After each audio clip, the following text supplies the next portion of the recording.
बिस्मिल्लाहिर्रहमानिर्रहीम। अस्सलाम वालेकुम नाज़रीन, तव्हां ॾिसी रहिया ज़ुल्फ़िकार अली साहब यूट्यूब चैनल।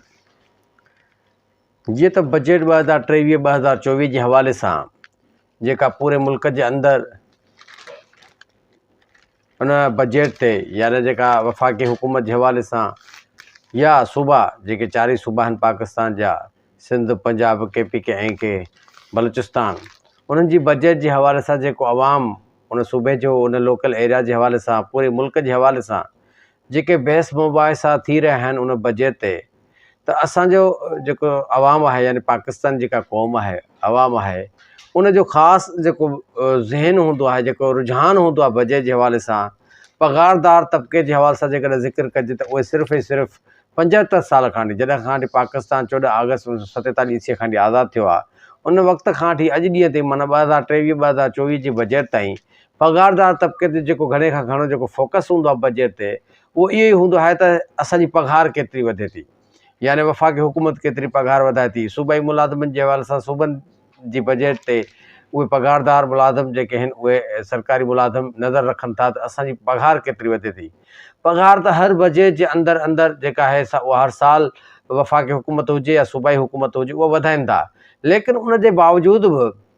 उहे वफ़ाक़ी मुलाज़िम या सूबाई मुलाज़िम जेके सरकारी सतह ते आहिनि उहे रड़ियूं कुकूं बि ॾाढियूं कंदा आहिनि, दाहूं बि कंदा आहिनि, गिला ग़ीबत बि कंदा आहिनि, यानी परेशानी जो इज़हार बि कंदा आहिनि त महांगाई ॾाढी आहे, पघार मां पूरो थिए कान थी, ऐं पघार जेका आहे असां ओतिरी घर जी जेका बजट आहे उन जे हवाले सां पघार अणपूरी आहे, तमामु घटि आहे। यानी पघार ते तव्हांजो फोकस बि रहे थो पघारदार तबिके जो, ऐं पघार वधे असांजी 20%, 30%, 40% वधे थी, 50% वधे थी, ऐं तव्हांजो फोकस बि इहो आहे, ज़हन बि इहो आहे 75 साल खां वठी तव्हांजी पघार जेकॾहिं हुकूमत वधाए थी त पोइ बि तव्हांजूं रड़ियूं, तव्हांजूं कूकूं यानी सरकारी मुलाज़िमनि जूं, आख़िर उनजो सबबु छा आहे? आख़िर उनजी छा अहिड़े क़िस्म जी लॉजिक आहे जो पघारदार तबिको 75 सालनि जी तारीख़ में पघार वधण जे बावजूदि बि ख़ुशि न आहे ऐं कंहिं बि तरीक़े सां मुतमिन न आहे। उन खां अलावा जेके प्राइवेट सेक्टर जे हवाले सां हुजनि या मज़दूर तबिको हुजे, ख़ासि तौर ते उन जे ते नज़र रखण जे हवाले सां जेका बजट में आई आहे उन सूरत हाल ते बि असां ज़िक्र कंदासीं। उन खां अलावा त सूबाई जेके वफ़ाक़ी गवर्नमेंट सां गॾो गॾु जेके सूबाई सतह ते बजट जेका आहे उहा आई आहे, उन में ख़ासि तौर ते सिंध सूबे जे हवाले सां बि ज़िक्र कंदासीं त सिंध सूबे जे अंदरि जेका एजुकेशन जे हवाले सां जेका बजट जे अंदरि वाधारो थियो आहे या उन ते नज़र रखी वई आहे, उन जे लाइ बजट रखी वई आहे, उन ते बि कंदासीं। सभ खां पहिरीं त अचो त सरकारी मुलाज़िमनि जे हवाले सां, सरकारी मुलाज़िमनि खे कम से कम मुंहिंजी राय जे मूजिबि त एतिरो कम से कम आवाज़ु उथारणु खपे या सम्झणु खपे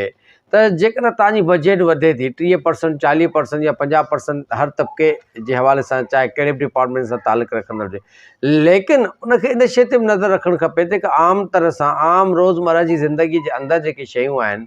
जीअं दाल आहे, गिहु आहे, खंडु आहे, लूणु मिर्च आहे, कपिड़ो लटो आहे ईद बारात जे हवाले सां, या खाधो पीतो आहे, त उन ते बि नज़र रखणु खपे त असांजी बजट जेकर 20-30% तव्हां वधायो था त उन में हिननि शयुनि जो रेट जेकर तव्हांजो वधंदो त असांजी पूरत किथां पजंदी। सिर्फ़ु फोकस बजट जे पघार जे हवाले सां न हुजणु खपे, लेकिन उन सरकारी मुलाज़िमनि खे कम से कम एतिरे हद ताईं आवाज़ु उथारणु खपे त असांजी पघार जेकर तव्हांखे नाहे वधाइणी, तव्हां न वधायो, असांखे कंहिं शइ जी का ज़रूरत कान्हे का, असांजी पघार जेका आहे त इन साॻी जॻह ते रखो, लेकिन जेकियूं खाइण पीअण वारियूं शयूं आहिनि उहे जेका अॻे साल में हुनजी क़ीमत हुई उहे हिन साल घटि थियणु खपनि। यानी गिहु जेकर 500 रुपया किलो हो या अटो 150 रुपया किलो आहे त हिन दफ़े उहो 120 रुपया, 100 रुपया किलो हुजणु खपे। पघार असांजी जेकॾहिं साॻी रहंदी त असांजी उहा जेका रोज़मर्रा जी शयूं जिन जी क़ीमत घटि थींदी त असां उन मां गुज़र सफ़र पंहिंजो करे सघूं था, लेकिन उन्हनि खे बि पघारदार तबिके खे अहिड़े तरीक़े सां का सोच, का एस्टिमेट हुजणु खपे त तव्हांजी पघार 10,000, 5,000, 8,000 वधी, ऐं महांगाई जेका महीने में तव्हांजी 15,000 रुपया थी वई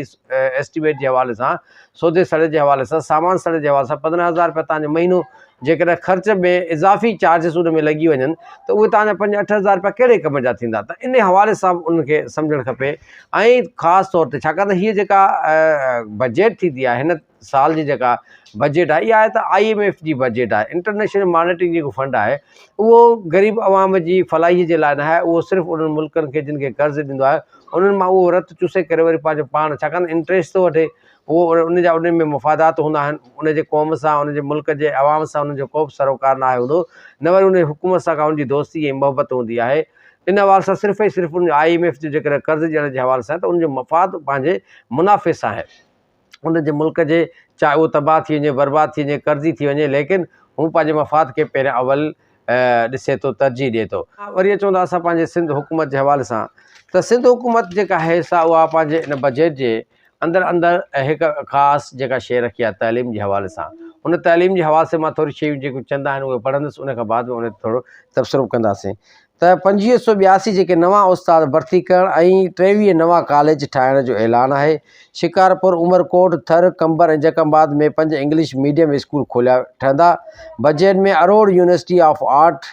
क़ाइमु करण लाइ 25 करोड़ रुपया रखिया विया आहिनि। मुफ़्त दर्सी किताबनि लाइ 2.5 अरब मुख़्तस, ख़ुसूसी ॿारनि लाइ 14 करोड़ हूंदा। स्कूल नवींदड़ ॿारनि लाइ गैर निसाबी तदरीसी मर्कज़ खोलण जो ऐलान कयो आहे। सिंध एजुकेशन फाउंडेशन ज़रिए डिजिटल लर्निंग प्रोग्राम शुरू कयो वेंदो। हाणे इन जो वरी ॿियो नेक्स्ट पेज ते कावशी जी अख़बार आहे 11 जून 2023 जे हवाले सां। उन में साॻी आहे त माना उनजी ब्रीफ वज़ाहत लिखियलु आहे, साॻी जेका मां तव्हांखे पढ़ी ॿुधाई। हाणे असां इन ते थोरो मुख़्तसर जाइज़ो वठंदासीं त सिंध गवर्नमेंट जे अंदरि कुझु साल पहिरियां एडुकेशन जे स्कूलनि जे हवाले सां बि रिपोर्टूं शाया थियल आहिनि मीडिया ते, सोशल मीडिया ते, प्रिंट मीडिया ते, त केतिरा स्कूल ख़ाली पिया आहिनि, बंदि पिया आहिनि। छा सिंध गवर्नमेंट ख़ाली पियल स्कूलनि, बंदि पियल स्कूलनि या जिन में गॾह गाबा घुमनि था उन्हनि खे रिहेबिलिटेशन जे हवाले सां, उन्हनि खे वराए मरमत करण जे हवाले सां, उन्हनि साॻनि ते नज़र रखण जे हवाले सां जेकॾहिं थोरी महिनत करे त नवनि स्कूलनि खोलण जी ज़रूरत कहिड़ी आहे। साॻे ॻोठ जे अंदरि हिकिड़ो स्कूल बंदि आहे या स्कूल ख़ाली आहे, ॿार कोन्हनि के, अमलो जेको उस्तादनि जो आहे उहो उस्तादनि जो अमलो घर वेठे करे वॾेरनि जी कमदारी करण जे चकर में लॻो पियो आहे, पढ़ाए कोन्ह थो। त तव्हां नवां स्कूल कंहिंजे लाइ था खोलियो? वरी वॾेरनि जे लाइ, वरी उहे स्कूल ओताकू थी वञनि। माना हिन सिंध जे अवाम जी या हिन पूरे मुल्क जी अवाम जी बजट जेका आहे ग़रीब अवाम ते उहो बोझ लॻाए करे स्कूलनि खे पंहिंजो ओताकू ठाहिण जे हवाले सां हिकिड़ी कंस्ट्रक्शन पिया कयो। उस्ताद नवां भर्ती कंदो, माना तव्हांखे नवां कमदार खपनि। उन इलाइक़े जे अंदरि जेका आहे उहो स्कूल हूंदो, ॿार हूंदा कोन, उस्ताद तव्हांजा कमदार हूंदा, तव्हांखे पंहिंजो ओताकू खपनि। यानी अहिड़े क़िस्म जो माहौल पैदा करण जी ही कोशिशि कई वई आहे त सिंध जो अवाम हर ॻोठ जे अंदरि स्कूल माना हिन जी ओताक हुजे,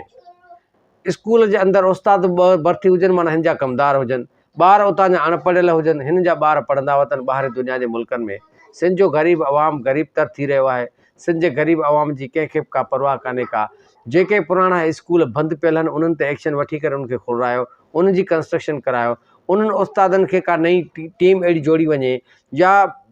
अहिड़े क़िस्म जो माहौल एक्शन जे हवाले सां पैदा कयो वञे त कम से कम उस्ताद उहे जेके घर सुता पिया आहिनि, वॾेरनि जी कमदारी कनि था, या उहे उस्ताद जेके पंहिंजा कारोबार धंधनि में लॻा पिया आहिनि, उहे पंहिंजो तइलीम जे मैदान में अची करे पंहिंजो किरदारु ॾेखारनि। उस्ताद त तमामु बहितरीनु शोबो आहे जंहिंजो नालो ई उस्ताद आहे। उहे पंहिंजो किरदारु इन करे नथा अदा करे सघनि छाकाणि त हुनखे सियासी मज़ो अची वियो आहे, सियासत जे अंदरि हुन मज़ो वरितो आहे, स्कूलनि जे अंदरि हू सियासत करण जे चकर में लॻा पिया आहिनि। यानी पोलिंग स्टेशन विरहायूं वेंदो, फलाणे उस्ताद फलाणे वॾेरे जो MP MLA जो कमदार आहे, हीअ उन्हनि जी फार्मनि भरण जे हवाले सां जेकॾहिं आरोज़ वग़ैरह थियनि था त उन्हनि खे ख़ुशियूं थियनि थियूं त हीअ असांजो पंहिंजो मुलाज़िम आहे, कमदार आहे। त अहिड़े हवाले सां जॾहिं माहौल पैदा थींदो, ज़हन पैदा थींदो, त किथे तइलीम तव्हां भली अरबे खरबे छा पूरी सिंध जे अवाम खे तव्हां तबाह ऐं बर्बादु करे जेकॾहिं स्कूल ठाहियो, नवां उस्ताद भर्ती कयो, तव्हां नवां कमदार था भर्ती कयो, तव्हां नवां स्कूल ठाहियो त तव्हां नई जेको आहे सो पंहिंजी ओताकू वॾे ओताकू ठाहिण जे चकर में आहियो। तव्हां जेकर उन्हनि ॿारनि खे जेके चओ था त उन्हनि खे असां जेके स्कूलनि में न वेंदा उन्हनि खे असां जेको आहे सो निसाबी हिकिड़ा नवां मर्कज़ खोलींदो, त कहिड़ा मर्कज़ खोलींदो? उन्हनि ॿारनि ते कोशिशि कयो, उन्हनि उस्तादनि खे उन्हनि ॻोठनि जे अंदरि जेके स्कूल खुलियल आहिनि उन्हनि उस्तादनि खे चओ त महिनत करे उन्हनि ॿारनि खे उन्हनि स्कूलनि में आणनि। नवां स्कूल खोलण हू उन्हनि स्कूलनि जो छा थींदो, पुराणनि उस्तादनि जो छा थींदो, पुराणनि स्कूलनि जो छा थींदो? पुराणा ॿार जेके 10-15 साल जिन जी उमिरि थी वई, जेके पंहिंजे प्राइमरी जे इन ज़िंदगीअ मां निकिरी विया ऐं उहे तइलीम हासिलु न करे सघिया, उन्हनि जी ज़िंदगीअ जो केरु हिसाबु किताबु ॾींदो? इहे सभु सुवाल जवाब जेके आहिनि ज़िंदगी जा, इहे क़यामत ताईं जेसीं ताईं हीअ सिंध आहे, जेसि ताईं दुनिया आहे, तेसि ताईं सिंध जो अवाम इन्हनि सभिनी शयुनि खे ॾिसंदो, सोचींदो ऐं गौर ऐं फ़िक्र कंदो त असांजे हिन नस्ल खे तबाह करण में कंहिंजो हथु आहे। उहो जेकर हथु आहे त उन इदारनि जो हथु आहे, तइलीमी इदारे जो हथु आहे, सिहत जे इदारे जो हथु आहे, इदारनि जो हथु आहे। इदारनि जा जेके ऑफिसर आहिनि, जेके पढ़ी करे ग़रीबत मां अमीर थी करे ऐं अरबे खरबे रुपए जा मालिक थियनि था, उन्हनि खे पंहिंजो माज़ी सम्झणु खपे त उहे बि कंहिंजा ॿार हुया, कंहिंजा बचा हुया, उहे बि पढ़ी इन्हनि साॻियनि स्कूलनि मां, ॻोठाणनि स्कूलनि मां पढ़ी करे, इन कॉलेजनि ताईं, यूनिवर्सिटियुनि ताईं पढ़ी करे आला उहिदे ते सेक्रेटरी लेवल ते थिया ऐं उहे तइलीम जा सेक्रेटरी थिया, सिहत जा सेक्रेटरी थिया, याने हर क़िस्म जे हर डिपार्टमेंट जे अंदरि हुननि पंहिंजो नालो कयो। छा उन्हनि खे अहिड़े क़िस्म जी सोच ऐं फ़िक्र कान्हे त पंहिंजो जेको ब्यूरोक्रेसी आहे उहे पंहिंजे पोइते ॻोठनि जे अंदरि जेके नस्ल आहिनि उन्हनि जा उहे तबाह ऐं बर्बाद थी रहिया आहिनि? छा उन्हनि जे लाइ कुझु सोचण जे लाइ हुननि खे का टाइम आहे, या सिर्फ़ु पंहिंजे बचनि ऐं ॿारनि जे हवाले सां हुननि खे ॾींहों ॾींहुं रोज़ानो वाधारो करे सिंध जे अवाम खे चूसे तबाह ऐं बर्बाद करे इदारनि खे नवां उस्ताद, नवां कमदार भर्ती करे, नवां स्कूल, नयूं ओताकूं ठाहिण जे हवाले सां जेको हीउ ज़हन ठाहियो वियो आहे, सिंध जो अवाम मां सम्झां थो त इन शइ खे सम्झंदो हूंदो। ऐं सिंध जी जेका बजट आहे अहिड़े क़िस्म जी, मां हिकिड़ो नंढो मिसाल ॾिनो एडुकेशन जे हवाले सां, इन ॿियनि सभिनी इदारनि जे अंदरि अहिड़ो ई हाल आहे। इन सभिनी इदारनि जी जेका बजट आहे कंहिं बि तरीक़े सां क़ाबिल बर्दाश्त न आहे। कंहिं हद ते चङियूं ॻाल्हियूं ॿोलियूं इस्तेमालु थींदो हूंदो, उहो सिस्टम सॼो पैसा ॾोकड़ ॿियाट हर शइ बजट जा जेके रखियल आहिनि, रिज़र्व थियल अमाउंट आहे इस्तेमालु थींदो हूंदो, लेकिन मां सम्झां थो त 80-90% जेकी बजट जो ढांचो ठाहियो वियो आहे उहो कंहिं बि तरीक़े सां कमदारी खां ॿाहिरि कोन्हे को, ग़ुलामीअ खां ॿाहिरि कोन्हे को, ओताक कल्चर खां ॿाहिरि कोन्हे को। हीउ सिर्फ़ु ऐं सिर्फ़ु अवाम जे अखियुनि में धूड़ विझण जे हवाले सां आहे त जीअं जेकर हीउ वञनि, ही सिंध जो अवाम 75 सालनि ते जीअं ग़ुलाम रहियो आहे, अहिड़े तरीक़े सां उनखे ग़ुलामीअ जे हवाले सां अञा वधीक कुचलण जी हिकु साज़िश आहे। इन खां अलावा मां मुख़्तसरनि हिकिड़ो मैसेज ॾियणु थो चाहियां सिंध जे उन लीडरशिप खे। हिन दफ़े इलेक्शन जे अंदरि खोड़ सारे ज़िलनि जे अंदरि मेयर, डिप्टी मेयर, चेयरमैन ॿिया अनअपोज़ पाकिस्तान पीपल्स पार्टी जा थी विया आहिनि। त छा उन्हनि वटि को बि अहिड़ो हिकिड़ो माण्हू ई कोन हो जेको पंहिंजो आज़ादु तरीक़े सां चेयरमैन या काउंसलर जेको चूंडिजी आयो हुजे, डिस्ट्रिक्ट काउंसिल जी मेंबर ते चूंडिजी आयो हुजे, उहो कॉम्पिटिशन जे हवाले सां पंहिंजे इलेक्शन जे अंदरि डिप्टी मेयर या मेयर चेयरमैन जे हवाले सां, जीअं हैदराबाद ज़िलो आहे, नौशहर फिरोज़ ज़िलो आहे, खोड़ सारा सखर आहिनि, इन सभिनि जे अंदरि पंहिंजो मुख़्तलिफ़ पार्टियूं, GDA हुजे, ॿियूं टू सभु पार्टियूं जेके आहिनि उहे पंहिंजा उमेदवार खड़ा कनि। उहे बिहार वरी उहे खटिजण खां बाद में ज़िले जी मेयर या तालके वग़ैरह जे हवाले सां जेके under the rules act, election act, local government जे हवाले सां उन में कॉम्पीट करे सघनि, उन में विड़ी सघनि, उन में पंहिंजो नालो कढी सघनि ऐं आवाम जे साम्हूं उन पंहिंजे पाण खे सुरख़रू करे सघनि। लेकिन हे ख़ाली मैदान छॾणु हिकु पार्टी जे लाइ मां सम्झां थो त इन में बि इन जो मक़सदु इहो न आहे त सिंध जो अवाम इहो नथो सम्झे या इहे सिंध जो अवाम को सुतल आहे त उन्हनि वटि को उमेदवार कोन्हे या हू सियासत छॾे चुका आहिनि। इन मां साफ़ ऐं वाज़ जेको मुंहिंजी सियासी ज़हन जे मूजिबि जेको मां सम्झां थो त कंहिं हद ते उनजी नाहली बि आहे ऐं कंहिं हद ताईं हुनजी 2 नंबरी 2 नंबरी बि आहे ऐं कंहिं हद ताईं मां सम्झां थो त उहे विकामियल आहिनि। सिंध जे अवाम सां अहिड़े क़िस्म जी रांदि खेॾणु 75 सालनि जी तारीख़ में ही मां सम्झां थो त हिन दफ़े ही वाहिद भेरो आहे जंहिंमें सिंध जो अवाम सम्झे थो त हिननि 75 सालनि ताईं असांखे ठॻियो, कूड़ा दिलासा ॾिना, ठॻियूं कयूं, सिर्फ़ु नारेबाज़ी जे हवाले सां जेको असांखे वेढ़ाईंदा रहिया ऐं असांखे चवंदा रहिया त असां पीपल्स पार्टी जे ख़िलाफ़ु आहियूं, कॾहिं JUI चए त असां हिन जे ख़िलाफ़ु आहियूं, कॾहिं कहिड़ी पार्टी चए GDA चवे त असां हिननि खे न छॾींदासीं, असां आवाम जी ख़िदमत कंदासीं। इहो ढोंग 75 साल खां बाद में, हिन रजीम चेंज ऑपरेशन खां बाद में, हिन इमरान ख़ान जी हुकूमत खे ख़तमु करण खां बाद में उन वाज़े करे छॾियो त सिर्फ़ु वाहिद इमरान ख़ान हिन पाकिस्तान जे अवाम जो दर्द रखंदड़ हिकु शख़्स न बल्कि हिकु नज़रियो आहे जेको पाकिस्तान जे 23 करोड़ जे अवाम जे दिलनि जे अंदरि वसे थो। 23 करोड़ जो अवाम जेको पाकिस्तान जो आहे उहो सिर्फ़ु ऐं सिर्फ़ु इमरान ख़ान खे पंहिंजो हक़ीक़ी लीडर ऐं मुहसन ऐं प्यार कंदड़ ऐं हॾॾोखी सम्झे थो। बाक़ी ही ढोंग 75 सालनि जे अंदरि जेको रचायो वियो उहो हाणे ज़ाहिर थी वियो आहे। का बि पार्टी, का बि जमायत, चाहे मज़हबी हुजे, सियासी समाजी हुजे, इहे इन शइ जो पंहिंजो